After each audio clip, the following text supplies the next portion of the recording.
Rocky Gerung mengatakan bahwa Muhaimin Iskandar alias Caimin menjadi cawapres Anies adalah skenario dari Presiden Jokowi.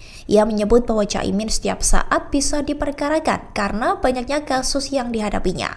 Selain itu, Rocky menilai Jokowi yang tak ingin kalah kuat dari Anies pun sengaja memasang Caimin menjadi cawapres. Menurutnya, hal itu dilakukan Jokowi karena Caimin dianggap sebagai tali pengegang dari kuda liar Anies. Dan sangat mungkin saya menduga bahwa Anies itu mengambil risiko kendati dia tahu bahwa setiap saat Caimin itu bisa diperkarakan. Kalau misalnya Anies makin kuat, tentu Jokowi nggak mau Anies makin kuat kan, karena itu bahaya bagi Jokowi nanti. Karena itu ditaruh Anies di situ sebagai ditaruh Caimin sebagai tali pengekang dari kuda liarnya Anies. Ya, ya. Ini mungkin penting catatan ini yang publik saya kira tidak banyak memperhatikan. Rupanya ketika Anies bicara di UI kemarin, dia itu menyinggung tentang value ya, politik kebijakan luar negeri kita berdasarkan value. Jadi bukan kalkulasi tukar tambah seperti yang terjadi sekarang. Ya, dan itu ternyata menarik perhatian dari media-media internasional karena di situ Anies menyatakan misalnya katakanlah dalam ketika Rusia menyerang Ukraina gitu. Jadi bukan kalkulasinya bahwa kita tukar tambah dengan Rusia apa, tetapi value-nya bahwa itu tidak boleh dilakukan dan itu Indonesia harus menegur. Nah, sebenarnya begini-begini kan mulai bagus sebenarnya gagasan dari Anies.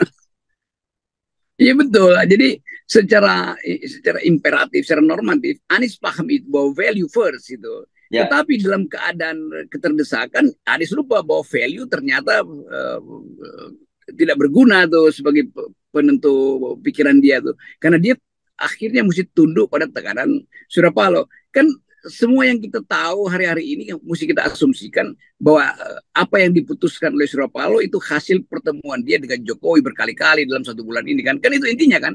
Jadi nggak mungkin Anies menganggap atau publik menganggap itu pilihan Anies. Jelas itu bukan pilihan Anies. Nah di situ juga Anies diuji apakah dia leader atau dia sekedar dealer. Nah keterangan ini mesti sampai pada SBY supaya SBY paham bahwa oke, ada tekanan, tetapi itu masih bisa kita negosiasikan lah Anies. Nanti Anda diam-diam deh, saya akan backup terus Anda supaya Caimin itu bisa dinetralisir atau makin lama Caimin juga bisa berubah menjadi oposan kan. Kan itu yang harusnya.